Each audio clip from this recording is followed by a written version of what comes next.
Thank you. So this data-driven framework is called DAVE. DAVE stands for Data Analytics and Visualizations for Educator. It's in beta, but we're sticking with DAVE for now. So who's the DAVE team? It's myself and the people you see behind me, and we were the teaching team for an Introduction to Computer Programming course that ran in the winter term, actually in this room. So there's myself and Ben, and Joseph and Katya were TAs that helped us work the room. So if I asked you, how do you see your role as an educator? I'd get a lot of different responses, maybe to impart knowledge or teach skills or build confidence. And the way that you answer a question like this is a product of your experience as an educator and your training as an educator. For me, when I started this job, I had no experience. The very first time I ever taught a course was during my interview for this job. I had to do a mock undergraduate lecture. So I didn't have a lot of prior experience or training to draw on, and what I chose to draw on was my experience in the private sector, working at a technology company, managing a product. And so for me, if you say, how do you see your role as an educator, for me personally, is to build a great educational product. And when I see the organization structure here at the university, I see myself as part of a product team, all the way up to the very top, the CPO, that's the president of the university, all the way down to us as instructors. We are all individually product owners, and the products that we own are these courses. So what do you do as a product owner? Well, I need to define the strategy for the course, the vision, where are we today, where do we want to be next year, where do we want to be in 5 years. I need to explore similar courses at other institutions, similar courses on other platforms like online or hybrid learning platforms, and I need to keep an eye out for disruptions and shifts and opportunities on the horizon. There are hundreds of things that I would love to change about our course, but I only have limited time and limited resources, and so I need to prioritize these features in a way that brings the maximum value to our students. I need to, of course, deliver a great educational experience for the students, and I need to continually connect with those students, which is a very important part of being a good product owner.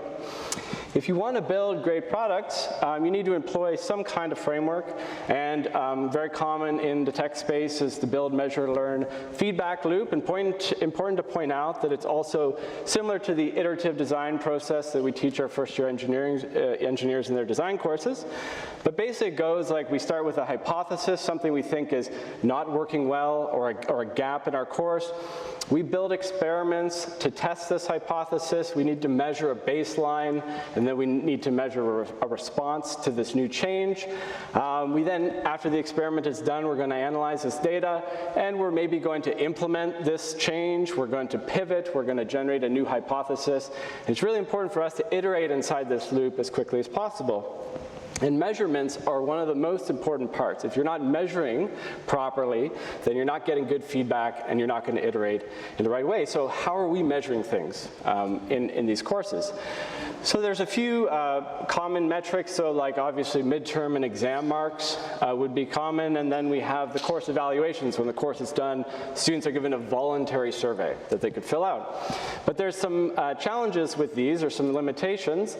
They're very infrequent, right? So I get, a term test and a final, one course evaluation. It's done at the end of the course. Limited scope, so I don't get a lot of control over the types of questions we ask students in these course evaluations. They tend to be quite biased, right? The response rate is generally quite low, and you get those very happy students or you get those very angry students. You miss a lot of the ones in the middle that you'd like to hear from. And we're not provided any data. I just get a PDF and a bar chart, and I can't go in and actually see who are these students, what type of experience did they have in the course. And so what this means is we're iterating every year, right? Every year we can think about a change, an experiment, run the experiment at the end of the year, gather our data, and make the change. Think of a great product company like Apple. How often do you think they're iterating through the BML cycle, right? It must be daily, at the most every week. And so that's really what DAVE is, right? We want better measurements, and we want them more often so that we can iterate more quickly. What we did this past term is we essentially ran weekly experiments. So every week we would collect data at the end of the week. We would analyze the data, generate a hypothesis, create an experiment to test that hypothesis, run it in the week, and then do this every week, trying to iterate more quickly towards some optimal form of the course. And another really nice thing about Dave is that once the course is over, which is the situation we're in at the moment, we have a lot of data to sift to try to understand the student experience and come up with meaningful changes for the next year. Okay, thanks Seb for giving us a little bit of background context behind Dave. Now I'm going to change gears here to talk about how we use Dave in APS 106. So what is APS 106? It is the first year programming course. We teach introductory programming starting from scratch, so we assume no prior knowledge for programming, and we use Python. From the student's perspective, it looks like a pretty traditional course. There's 3 one-hour lectures per week. All 3 lecture sections are in different rooms, times, and have different instructors. They have their one-hour tutorial per week, which is TA hosted. It's optional. They review practice problems. They have 1 2-hour lab per week, also optional, hosted by TAs to help with the weekly auto-graded programming assignments. And we also have the 12 weekly reflections, which have started to be an important source of input for Dave. So the 2 key goals here being we want to be able to facilitate some reflective practice in our course, which we haven't had previously, but we also want to provide those current insights into course trends, so we understand what the students are thinking. So this right now is in the form of Quarkus surveys, Canvas surveys, and it's a combination of multiple choice questions and text-based open-ended questions. So we first piloted the use of these reflections in summer 2022, so last summer, with an attempt to help students synthesize and conceptualize some of the information that they're learning. So you can see a sample of a question and an answer on the screen here. So the question might be small to read for you, but it says, after receiving your midterm grade, reflect again on your effort level in the course. Do you think your effort level is translated proportionally to your grade? Why or why not? And then explain some habits that you might change. Now, there's a long answer here, but to draw your attention to a small part of it, after receiving my midterm grade, I think my effort level has been a 6 out of 10. I do believe that my effort level is translated proportionally to my grade because I have not been doing enough of the weekly practice problems, and I do not always attend the lab help hours. Okay, and then they go on to talk about habits that they're going to change, but there's something here. There's something useful for us as educators. I mean, the students been able to reflect. They've started to become maybe self-aware that they're not doing enough. That's beneficial.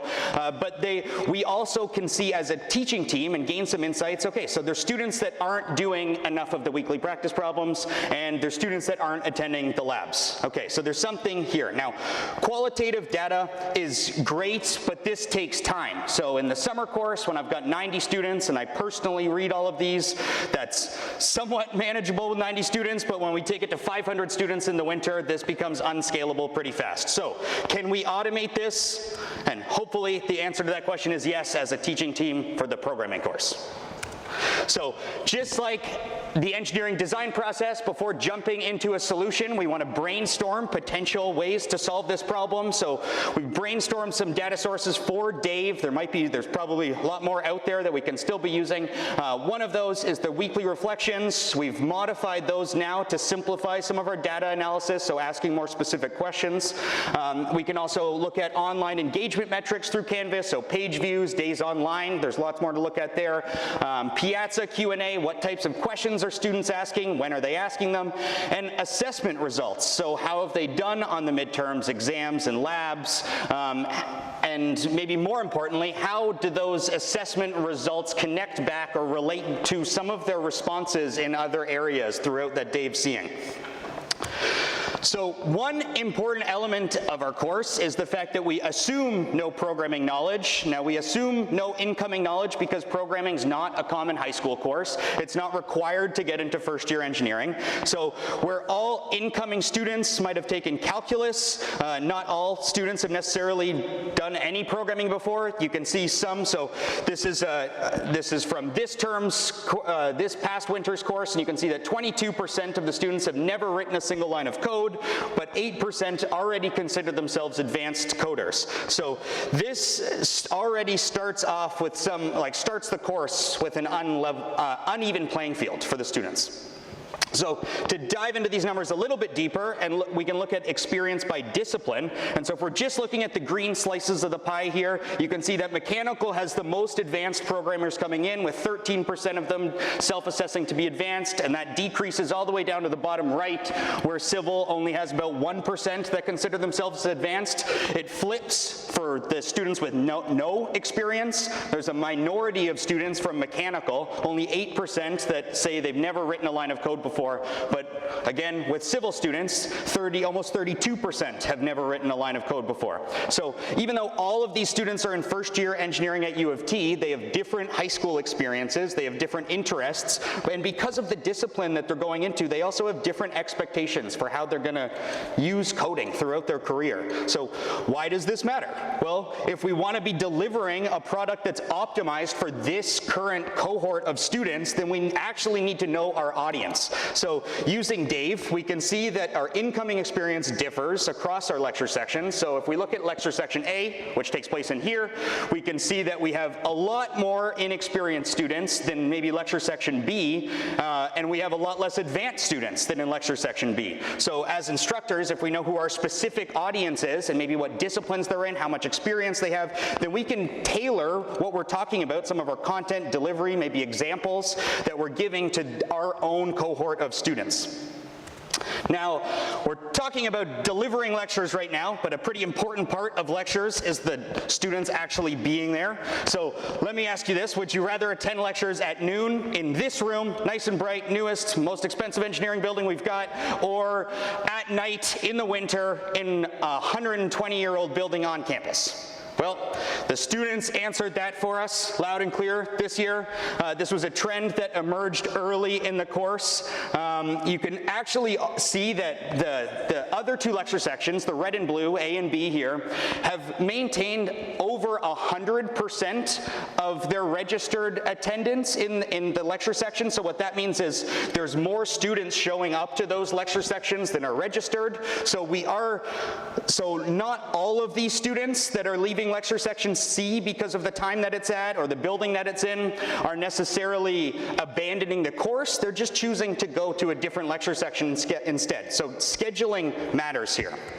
Now, does the room, time, or maybe the instructor, is that the only thing that matters? Do students find their favorite instructor and never leave? Well, interestingly, no. They do rotate week by week. Here's a visual of the movement between lecture sections throughout the term, and you can see that students are moving between all three lecture sections from week to week, which means, I think at the end of the day, they're just choosing what works best in their very busy first year schedule, week by week, maybe day by day, whatever works for maybe their commute or their schedule, but they are choosing to go to which lecture section.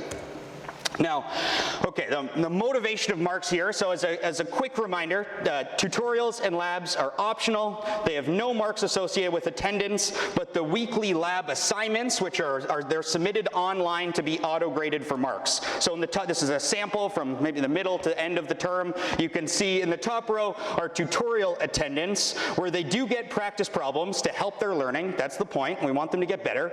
But we kind of stabilize at around 50% attendance in tutorials. Now, in the bottom row, showing lab attendance, where they're still getting help with a practice problem. That's all the weekly lab assignment essentially is, and it's worth only 1% of their final mark each week, and that 1% a week is enough to maintain a 95%-ish average of attendance throughout the term in this optional drop-in help session. So, I mean, there's more rigorous research out there, but I think this is just another example of demonstrating how students are motivated by marks. And I think this also gives us as a teaching team some valuable insights that maybe course evals couldn't at this point, that maybe now we know that we should start to explore different ways to improve engagement in our tutorials. If we want students to actually be getting that extra hour of practice a week, we might need to change something here. Now, the last trend I'm going to talk about, I think, is an important one, and I think we talked about that in the last session a little bit as well, is this. So this is a plot of the student self-assessment of feeling up to date. Now, anecdotally over the years, we've noticed how students seem to fall more and more behind as the course progresses, and by the end, it seems like they're just too far behind to catch up.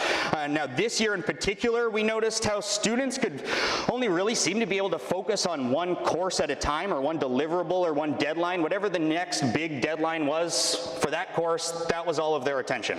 Now, so you can see this plot of the self-report for being up to date. You can see that all experience levels, whether they're advanced or beginners, have the same feeling of falling behind throughout the term.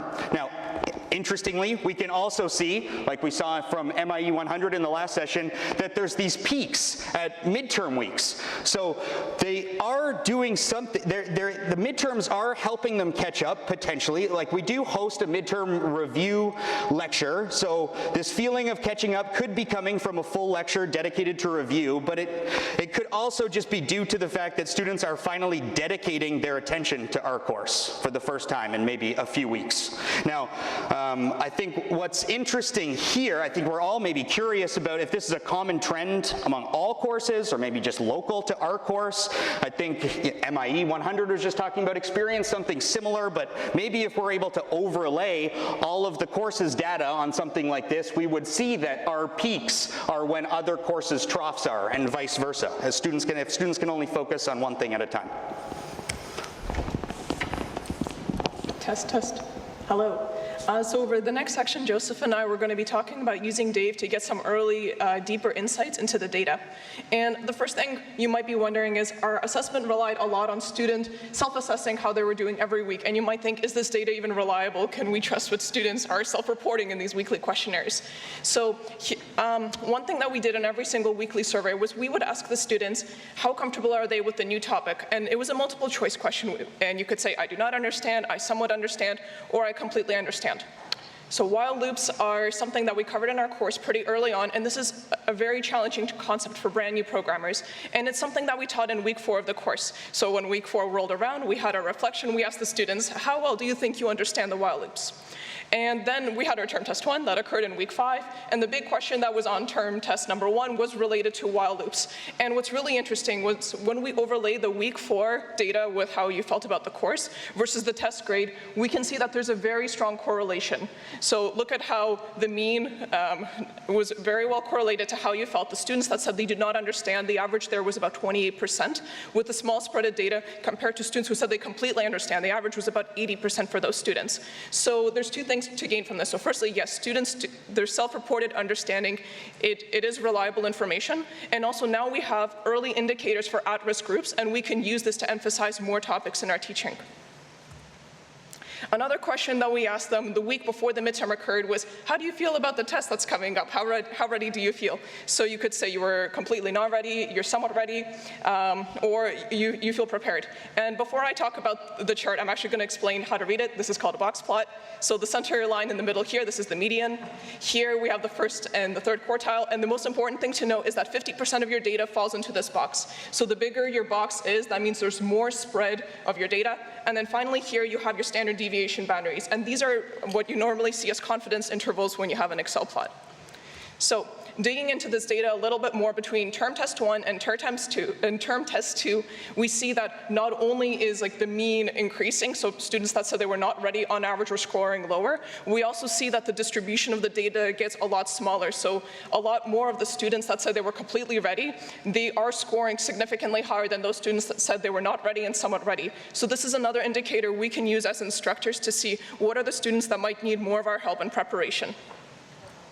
Now, something else that Ben mentioned was we were collecting open text responses every single week. And so here's a few sample answers.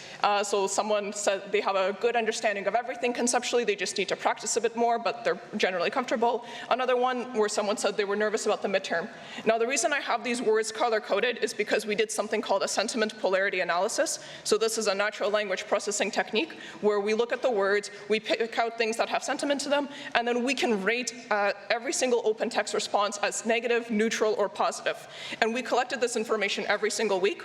And so we can see like how students who are feeling negative about the course, positive about the course, and then we also plotted this against how they're term tested. Now, surprisingly, there wasn't as much correlation as directly asking the students how ready they were feeling about the test, even though the average mean for negative students, it was about 63% compared to those who were feeling more positive. There's still quite a bit of a spread of data. We have someone who had a very negative sentiment about the course, but they're still scoring close to 100%. 100%, but however, there's still a lot of value in having this open text analysis. So something else that we could do is we could extract out the top trends and confusing topics over time.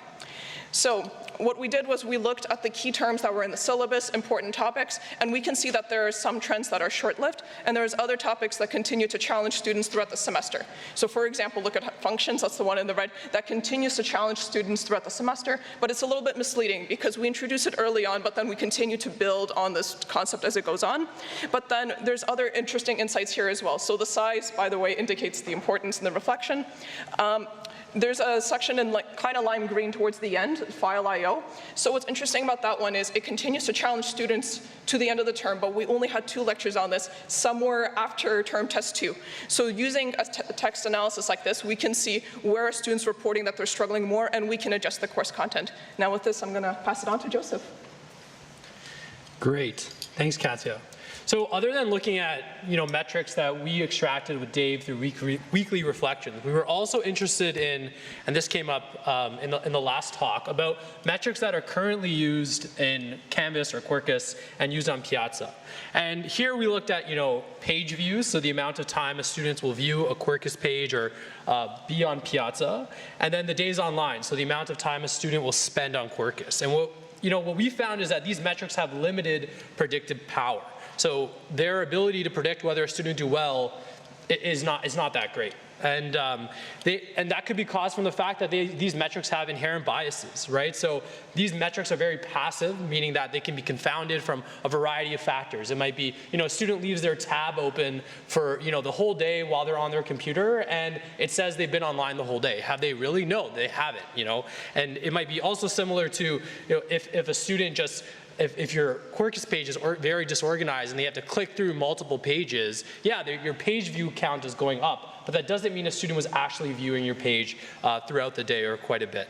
So the key takeaway here is that the distributions from these metrics are divergent and non-predictive of student success, as seen in the R values on each plot. And so then this led us to look for predictive metrics that may indicate if a student will do well in our course specifically. And so what we wanted to look at was something that we've touched on quite a bit, which is student performance clustered by incoming experience. So this is kind of what Ben talked about before, right? So students who come in with advanced coding experience do well in our course. Across all of the assessments, we see the advanced students are always doing better than all the other students across the board. And so here, as instructors, this makes us look at, how can we iteratively improve our teaching methods to enable students who do not have the advantage of coming into the course with coding experience to also do well in the course and score, 90%, just like students who are advanced coders. Now, beyond metrics that we get, out from Canvas or from weekly reflections, we also looked at product metrics, kind of tying back to the analogy that Seb mentioned earlier. And product metrics matter. In the corporate world, they're very important. They guide the iterative approach to product optimization, and Bain and Company found that they determine the future organic growth of a company. And many companies that you currently use every day, like Walmart, Costco, Apple, any companies on the S&P 500, they use these metrics to determine whether or not their product is good. And as student learning changes and the technological age pushes forward, as we heard in the keynote today, courses such as ours must employ metrics to determine student engagement, satisfaction, and promotion. So we've measured quite a few metrics. I'm only going to mention a few for the sake of time. So the first is website usability. So we, in our weekly reflection, we asked students, we prompted them with, I found APS 106, their website easy to navigate. And we found that a majority of students actually agreed that because we prioritize the important information only being 2 or 3 clicks away, our system usability score was 77 out of 100 in comparison to other well-known products like Photoshop, Excel, and OneDrive having lower system usability scores. Then, we asked students how likely are they to recommend APS 106 to someone wanting to learn programming. Now, what you can see first, I'll draw your attention to the data itself, and that over 100 students would recommend our course to someone who wanting to learn how to program. And that, that's really important to understand. Our Net Promoter Score serves as a baseline for us going forward. It may look like 15 out of 100 is very low, but in fact, in comparison to other companies like Walmart, Wells Fargo, and Ford, our Net Promoter Score is quite high. I'll also mention the limitation of that Net Promoter Score and the way that it's calculated is based on the percentage of students that rate us a 9 or a 10, subtracted from all the students that rate us between 0 and 6. And so here the goal is to, number one, increase the amount of students rating us a 9 or 10, and lowering the percentage of students that give us a 0 to 6, right? And so given our limited sample size, only 463 students, it's very difficult to have a very high Net Promoter Score. But like I said, this serves as a baseline for us going forward and in developing our own metrics, which Seb will talk about now. Thanks, Joseph. And yeah, as Joseph said, we've been doing some work on developing our own metrics, in particular, trying to figure out what would be a good North Star metric. And North Star metrics are generally a metric that reflect the amount of value that we're delivering to our students. Here are some common North Star metrics for companies that I'm sure you're all familiar with. And when we kind of set out to come up with one for ourselves, we're trying to address a few major challenges. One is that roughly half our class has never written a single line of code, or maybe has written one line of code. And these big programs like civil engineering and chemical engineering and material science, they don't have any upper year programming courses. So they might have courses where we apply programming to solve some engineering problem, but our course is really the only pure programming course.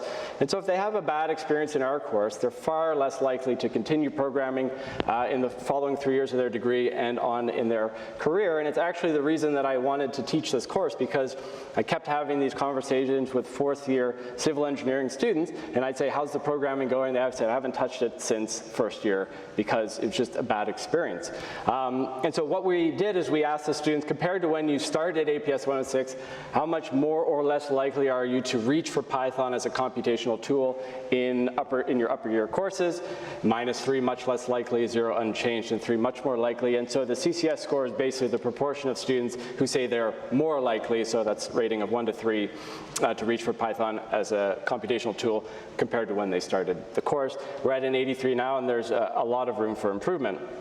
And if we look at our metric and we bring in some other metadata from Dave, we can see that even the advanced programmers are feeling more motivated to reach for this tool, which is great. We asked students at the start if they saw computer programming as a part of their future careers as engineers. A lot of students not sure, a lot of students said no, and it's nice to see some of those students feeling more likely to reach for this tool, or seeing more of a connection between this tool and their future career. And then also nice to see that in terms of the grades, it's not just the people who got A's who reported a 3 and the people who got F's are reporting a -3. Even people who didn't do that well in the course with a grade of D are still reporting that they're more likely to reach for this tool. So it's still a positive experience for them.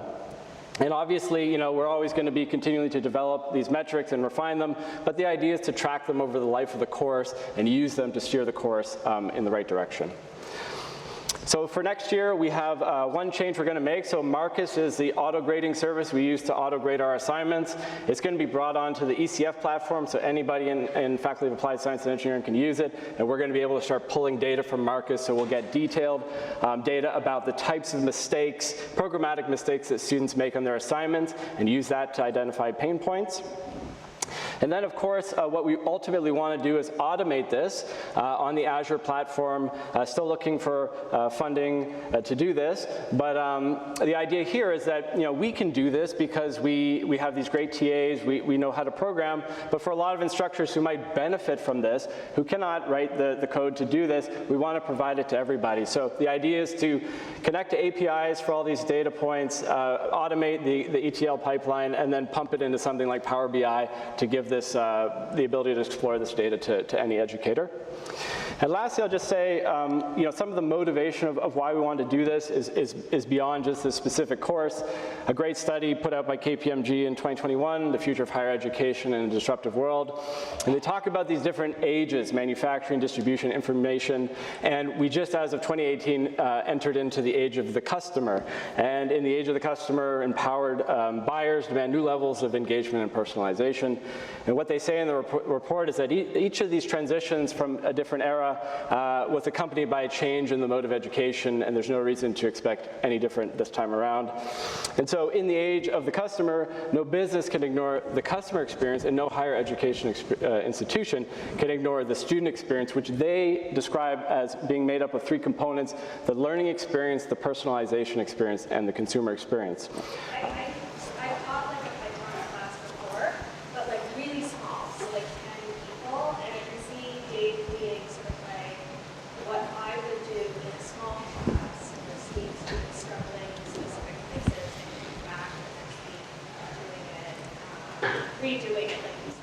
Yeah, I think when you have a class of 10 students, you don't need it, right? But when you have 600 students, it's hard to keep track of everybody. Yeah. And it's also interesting to share with the students as well. We shared it during some of the lectures to show them what some common challenges are that everyone's struggling with right now. So if you feel like you don't understand functions, don't worry, that's the biggest word on the word bubble right now because everyone doesn't understand functions. So that was another way to engage the students in the data.